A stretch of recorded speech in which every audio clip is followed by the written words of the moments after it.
Hey, what's up? Just want to thank you guys for watching our channel. Please hit that subscribe button. I had Andre Iguodala on the podcast, and he said something that I thought was really interesting. He said, the players want to be owners. They want what the owners have, which is wealth and some level of anonymity. They don't want to fucking have to have security with them and they ask for autographs and pictures all the time, right? They want the wealth and they want the access. Yeah. They also want the anonymity. And they want the ownership. And the owners all want to be players. And you mentioned the word ego earlier. I think it's the ego, whether it's an agent, front office, ownership, coaches, players. It's the biggest variable in a team sport. It's the biggest variable, to be honest with you, in the league. In the league. So 100%. I was with Ben Winston last night. Told him you were coming on the pod. Man. And he said, ask Rich, where is the power in sports? Because it gets thrown around all the time now. It's a players' league. It's a player empowerment's gone too far. Where's the power in sports? Man. And if it's not in one place, what do you think the breakdown is? So, from a player's perspective, I think the power in sports is layered, right? As a player, how do I maintain my power? Well, it starts with your play. That's number one, right? And then coming out of your play or prior to your play, it starts with your approach. It's your approach, your play, then your professionalism. That equals your power, because if I have a guy whose approach is right, who's playing at that level, and is professional, I got all the power in the world. And the owners, they're going to respect and accept and enhance that power, right? So the players feel like, and in some, I mean, I didn't hear it, I have to hear the pod, but just looking at the landscape of the league today, nobody in the league, well, very few guys in the league actually has the power to move the needle and have impact in things. But because you may be making max money, you feel like you do. And we all know that that is not true. That's why I hate that word max, because it gives you this entitlement. And that's where you lose it all. Between that entitlement and your ego, you start, and it really stunts the growth of you professionally. When that happens on a large scale, and by a large scale, I don't mean 450 players. Let's call it a handful. Not an anomaly. Not a once every 3 year thing. When that happened, and I'm not saying Anthony was like this, but Anthony asking out, Kawhi asking out, James now, Dame. These are all guys, max guys, right? Right. But all different scenarios. Very different scenarios. Yes. I want to point that out. Anthony and Kawhi didn't sign their super maxes, and they basically got traded a year before they hit free agency. But, and by the way, they had every right, I think, to ask for a trade. I'm not suggesting that. But when this happens now consistently, is it bad for the league? Maybe is it bad for the perception of the league? Yeah, the perception, because I can't necessarily say it's bad for the league, because in that case, then you have to flip the coin and say, well, is it bad for the league to trade a player while you sleep?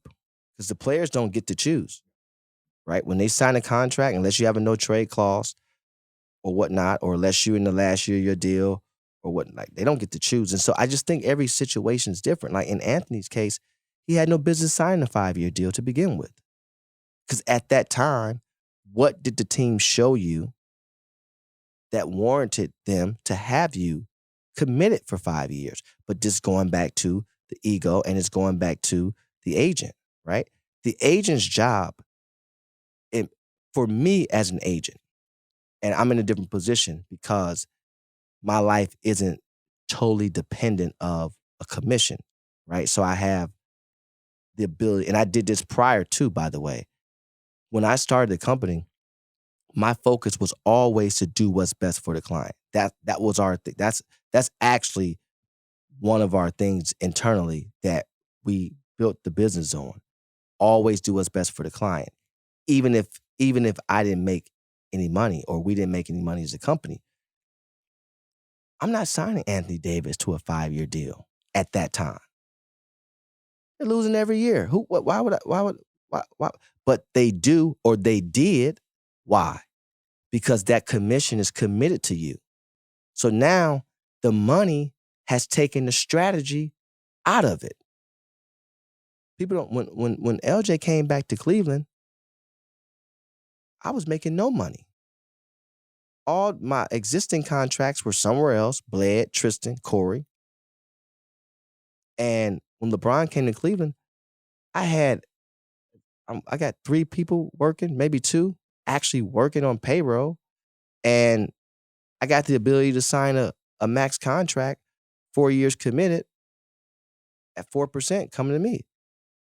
You know, despite the haters own the business, this and that, that's all false. But you get what I'm saying? I had to deal with that back then. I don't have to deal with that now. But back then, I had to deal with that. But when you think, if I'm thinking about me, I try to convince him to do a 4-year deal. But if I'm thinking about him, and again, 1 + 1. Yeah. This is what we did. Because, you know, we huddled up internally, and then I had to go have the conversation with him why we want to do this and why it made sense. There's nobody else in the room. There's nobody. It's not because I'm his boy. He understands it.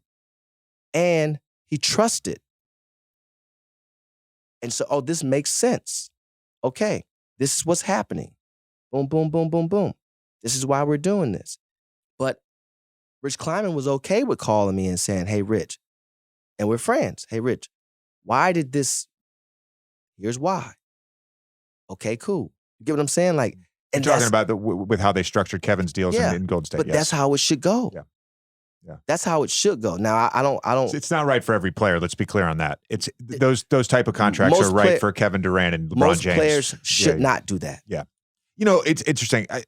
There's a comment about power. Mm-hmm. I think to some degree there's levers, and every situation is different.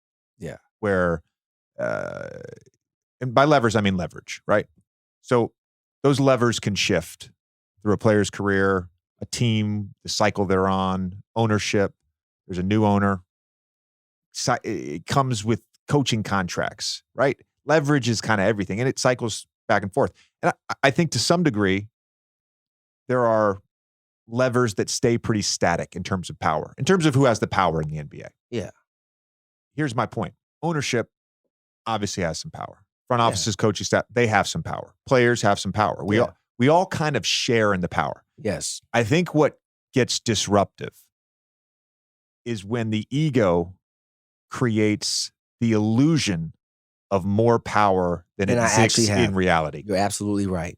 And again, that goes for 98% of the players in our league. It's more that than actual power. There's only about 2% of players in our league that actually have power. And then you have to really elaborate on that. What does that actually mean? Does that mean I could just get up and do whatever I want to do when I want to do it? No. But here's the thing. For those players, they still have to do those 3 things you talked about. Yeah. They still have to approach it the right way. They still have to play at a high level. Yes. And they still have to be a pro. Yes. No matter who you are, that's where you should start. Look, there's 2 players to me. It's Bron and Steph. And when we talk about those 3 things, both those guys do it all the time. They're the most consistent motherfuckers there are. All the time. And that's why when I actually did months ago, when I did the Gill, what I said, I wasn't trying to slight Steph. That wasn't my thing. I had nobody else to compare to, right? If we were having a bubble conversation. Comparison is the thief of joy. It is. I say it all the time. Yeah. But what I'm saying is, and Steph knows that because I talked to Steph, whatever. But I wasn't trying to slight him. I was just saying in terms of how the different superstars are viewed. And that's the other thing in our league. There's very few superstars. right? But people don't want to have that conversation. But there are.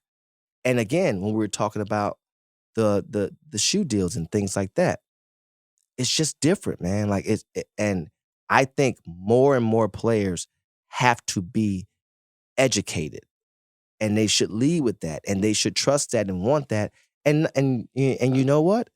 Be willing to pay for that. And I'm not saying that from a self-serving perspective. I don't want nothing for less than.